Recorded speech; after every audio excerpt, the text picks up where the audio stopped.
Regardless of the real estate market, whether it's a buyer's market, a seller's market, a neutral market, you as a homeowner need to understand how to analyze multiple offer situations, because understanding all of the offers that you receive on your home when you're selling can be the difference between getting highest and best for your property or missing out on tens of thousands of dollars. And rest assured that if your real estate agent does their job correctly, you will get multiple offers regardless of the market. Now, before we begin, I want to welcome you to the Invested Homeowner YouTube channel. My name is Jaime Resendez. I'm a realtor and team leader able to help you make money in real estate, whether you're buying or selling. All right, so the best way to explain how to handle all of the offers that could be coming your way is by visually showing you a real life example. So for the purposes of today, we've actually removed the address, but we've kept the asking price. And also we had well over 3 offers on this particular property. So we're going to go ahead and only go into 3 offer situations so you get a good breakdown and understand the nuances of each one. All right, so again, this property on 123 Main Street was for sale at $500,000. So that's what the offer price, that's what we were selling the property at. Now the offers, the best way to look at it is offer 1, offer 2, offer 3. So that's the breakdown. And the offers came in as such. So they offered the sales price, they offered a $510,000 on this offer. On the second offer, they offered $520,000, and then the third offer was $515,000. So this gives you a breakdown of, and there was some lowball offers, there were some offers right at this asking price. So again, just wanted to give you a breakdown, a good glimpse of what was presented. So we had 3 distinct buyers, each one of them represented by an offer, and you can see that at first glance, offer 2 stands head and shoulders above offer 1. That's what you might be led to believe, right? So that's what you're thinking. Hey, this 520 is way higher than 510, so this is a no-brainer.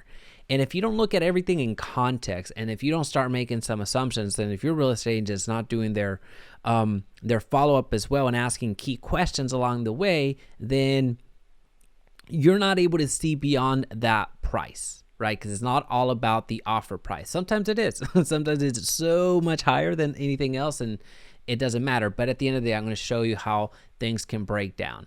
All right. So in our calculator, what we do whenever we're presenting offers is we want to see, well, how much of these offer prices that they're making us, how much is coming from the actual purchaser? So 20% down, 5% down, and 100% down. So this was an all cash deal. And this is reflected by the loan type. So here we had the first offer was a conventional offer, and they came in at 20%, even though they didn't have to, but they were a conventional offer. This was an FHA deal. So this gives you, they're putting 5% down, which they could actually put 3.5% down, but they chose to put 5% down. So that's good. And then we have a cash offer at $515,000. So again, this is actually $15,000 above. This was $20,000 above, and this was $10,000 above. So this starts letting us learn a little bit more about the types of offers, right? The amount of earnest money that they put down, there's no legal requirement for home buyers to put earnest money down. But a standard, at least here in my market, which is in the Texas market, in the Dallas-Fort Worth Metroplex to be more specific, 1% is considered about right. Again, there's no legal requirement for there to be earnest money. That's not a thing. But for our purposes today, that first offer that we decided to highlight here, they did put 1% down. So they offered $510,000 and they put $5,100 in earnest money. Now, our FHA buyer, our second offer, they put $2,500, so about less than half of what I even hesitate to say standard, but you see 1%, so it's very common.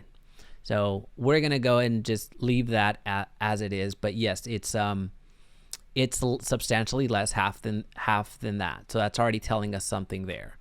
And then our cash buyers, they upped it up considerably. So they actually went $10,000 in earnest money. So that shows a bit of strength. That shows a little bit of, hey, once we get into contract, we're committed to take this to close, or at least it gives us an indicator, right? So the title company that they choose, this is negotiable. Just everything basically on here is negotiable. So typically the listing agent will put the preferred title company that the seller chooses to work with. This particular example, I work very closely with Radican Title, and so do my sellers. So we love Radican Title, so shout out Radican. That's what we placed as our preference on the listing. Now, offer one did honor that, or did honor the request, if you will, of, hey, we'll use the title company that you've put on the MLS listing. Offer two wanted to put their own, and that's okay, and it's negotiable. But at the end of the day, this kind of this is one of those things that if you want to be super competitive from the buying side, you want to appease the seller as much as possible in a seller's market. In a buyer's market, it's different, right? So there you're doing everything to lure the buyer over. But here, as of late, we've been in a seller's market. So you would have wanted to see, as a real estate agent, be as amenable as possible to the seller. That's what that lets us know. Now, who pays for the seller's title policy? In a seller's market, meaning where the sellers have more leverage, there's not as much inventory, there's not many homes out there for sale, well, there's going to be a lot of buyers. So in that case, the buyers will actually offer to pay the seller's title policy. So in offer one, they decided to pick up the title policy themselves. So that means that out-of-pocket expense for the seller is $0. On offer two, they asked that the seller, aka the homeowner, aka my client, cover this. So what that means in terms of price, what that means in terms of how much it's going to cost my seller at the closing table, that's about $9,300, give or take, right? So that's how just a rough calculation that we use here. And then as far as offer three, they also said, hey, seller, you need to cover this.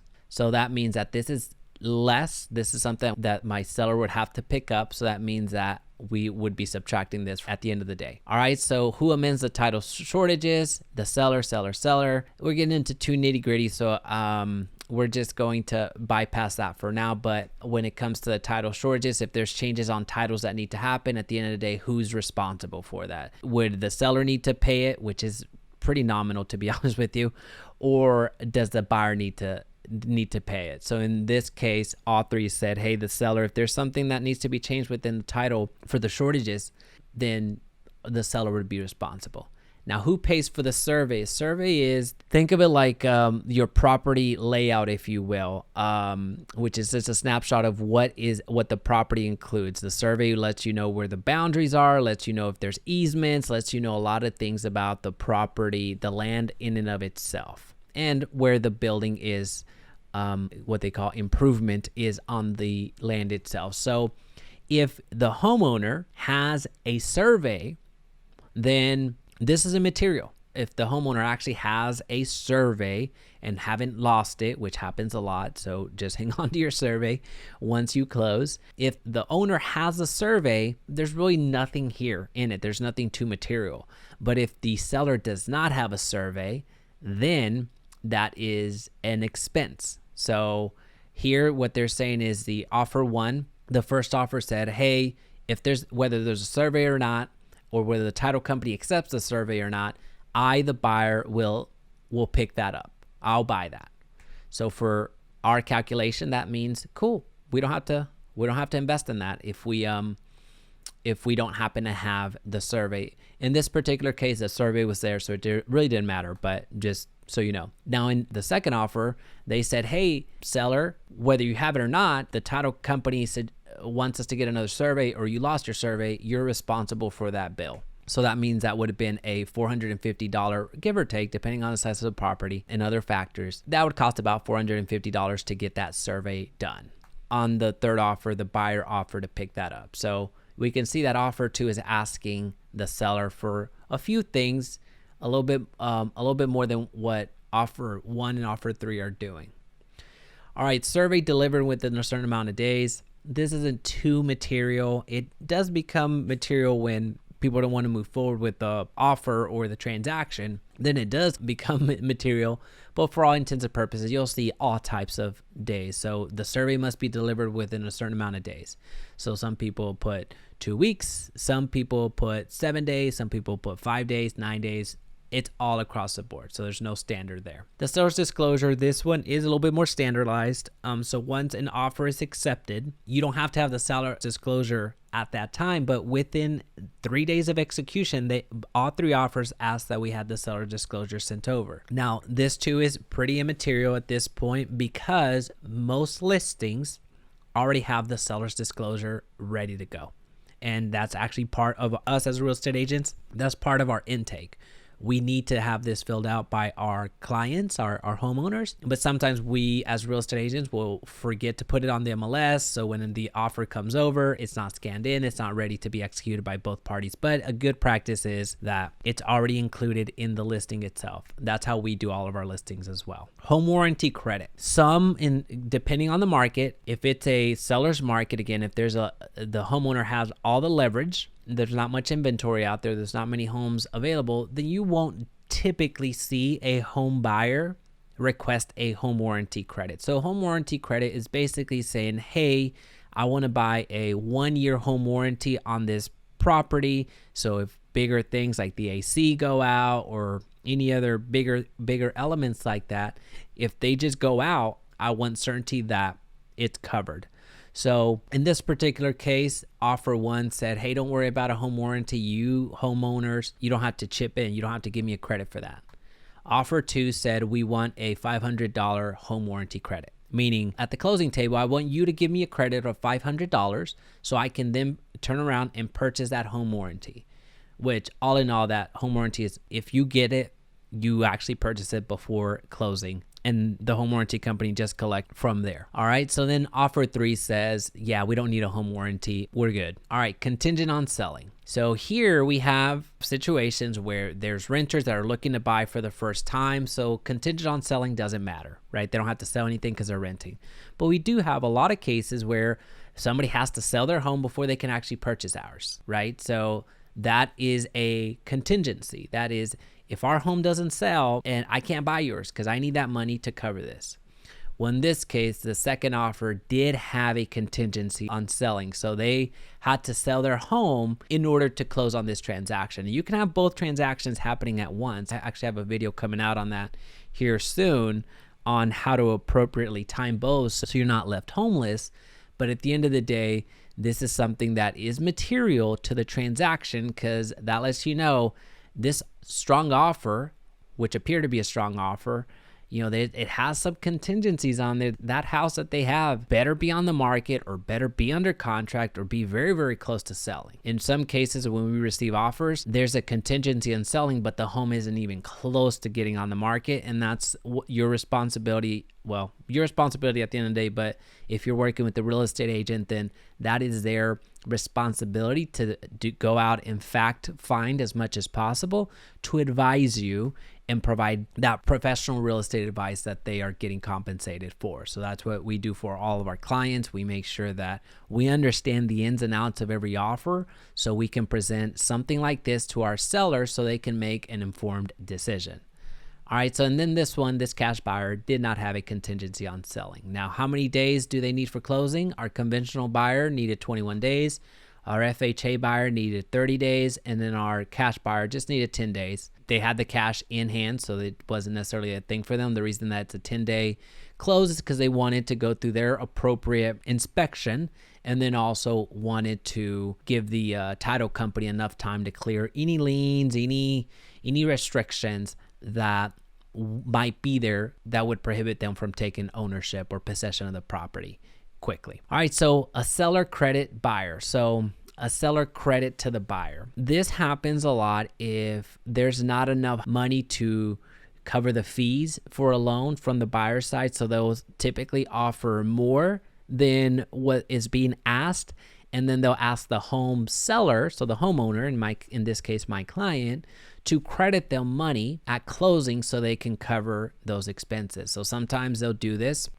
You lenders, cover your ears. Sometimes they'll do this to purchase furniture. So they'll offer more so then they can finance themselves in order to, even if they have enough money for fees or anything that comes with the closing, that way they'll have some money to purchase furniture. So they're saving that money, if you will, so they don't have to expend all of their capital in closing costs. So in this case, offer 2 said, yes, we will need a $5,000 credit, please. So the seller credit to the buyer, and then the cash buyer, they didn't need a credit or anything like that. And then in reverse, a buyer credits the seller. In this case, that's not material, especially in the market that we're in. And then when it comes to the option fee, an option fee here, and again, my market is Texas. My market is Dallas, Fort Worth, Metroplex, although I have real estate agents. Our real estate team is all over the country. So if you need any support and assistance with a qualified real estate professional, then let me know. Comment down below and or reach out to me in the contact in the description down below. But the option fee here in Texas is you can negotiate the amount of days that you want for a certain fee. So here, typically an offer in a normal market, you see about 7 days of option period, meaning that the buyer's asking, hey, I need 7 days to have my inspector go into the property and give me a report of everything that's materially wrong or anything that's wrong with the property that I might need to know. Is a foundation, is there an issue with the foundation? Is there something with the roof? Is there something with the HVAC unit? So the air conditioner or the heater is what's in the property that I am missing? Because when a buyer comes through, they'll generally go and see the property once, they'll put in an offer and then come back later on. So they don't have enough time to look at everything. They just want to fall in love with the property and have a professional come in and check and see what's wrong. And that's about right. That's okay. So the option period will say, I need 7 days. In this particular case, they needed 7 days. I'll give you $500. I'm so confident and I love this home so much that I'm willing to give you $500 for that option. To get those within those 7 days for me to go in and check it out. If I see something that's super material, then I might come back to you and ask for either a credit, or I might ask that you repair it. I might ask X, Y, and Z. So that's the second negotiation that typically happens. Or I might just say, you know what? I am comfortable with the offer price. The report came pretty clean. I'm not even going to ask you for anything. So this $500 is, in this case, the option fee will get rolled into the closing cost. So it's not something that you gain. The only way that you gain this $500, well, not the only way, but a way that you gain this $500 is they go into contract and then the home buyer decides not to purchase. Well, at that point, for $500, you gave them that right. So they're out $500 and you're up $500. So $500 is not too normal. It is a little bit more normal in a seller's market that we're in right now, but quote unquote standards, what you see out very common is $100, $150, $200 of an option fee. So in our second offer, they said, hey, we'll give you $100 for 10 days of option period. So within these 10 days, I can cancel the offer or this contract for whatever I want. It doesn't matter. I just changed my mind. Okay, you send the termination amendment and you're done. So it's basically a get out of jail free card, except it's not free. It's $100. And then this cash offer said, hey, we'll do $150 for this option of 5 days. So I want to still have my inspector go in there. Chances are I won't beat you up too much on anything that comes up. I just want to have that peace of mind that when I purchase this home, it's not going to fall on me the next day, right? So here again, within these amount of days, you can get out of the contract for whatever reason, including no reason at all, right? So that's what you're buying. So when it comes to, remember how we started? We started offer 1, offer 2, offer 3, 510, 520, 515. When you factor in all of these details that we just went into great lengths, you see how the offers break out. You see that the conventional offer ended up being $510,000. So that is basically, they're not asking for anything. It's just pretty straight cut. They'll cover the cost. They'll cover all of the expenses. Now here on the second offer, since they are asking for certain elements, they're asking for the title policy that you cover that. And so that's going to be an expense that you incur. So that $520,000 came back to pretty close to $510,000. So you're looking at about $150 difference, which the difference there is how it goes from $10,000 above this particular offer. They ask that you cover the title policy, and they ask for a home warranty and also the survey. And in this case, it actually didn't matter, so we could add that up again. But at the end of the day, it lets you know about the mindset, or lets you know a little bit more about the strength of buyer that you have on your hands with that second offer. Now in the cash, you see that it actually came out higher by $1,100, which before you thought it was $5,000 more, right? So in this case, in this scenario, although you would immediately, just if you go just based off face value, you would think that this is a much stronger offer than this, which at face value, just for looking at the sales price, then yeah, but if you factor in the rest, it's not really that clear cut. And then if you traditionally, you would hear that cash offers are pretty strong, or like cash offers is where it's at. Well, here, yeah, it's $5,000 more at the beginning, but at the end of the day, it really isn't as much as you had originally thought. So more than anything, what you're looking to do and what your real estate agent should be doing is fact finding, getting as many details as possible in order to present this information in a very succinct way, in a way that you can absorb all of these numbers so you're not left guessing. Now, in case you were wondering, we actually went with the cash offer. Now, it's pretty evident at this point why we did that. Now, at face value, it really may not have made much sense until you broke down the numbers the way that we did, but that's why we do this multiple offer sheet. We break down every single offer to make it more digestible. Now, if you would like to get your hands on this spreadsheet, then I'm going to leave a link down below so you can check it out.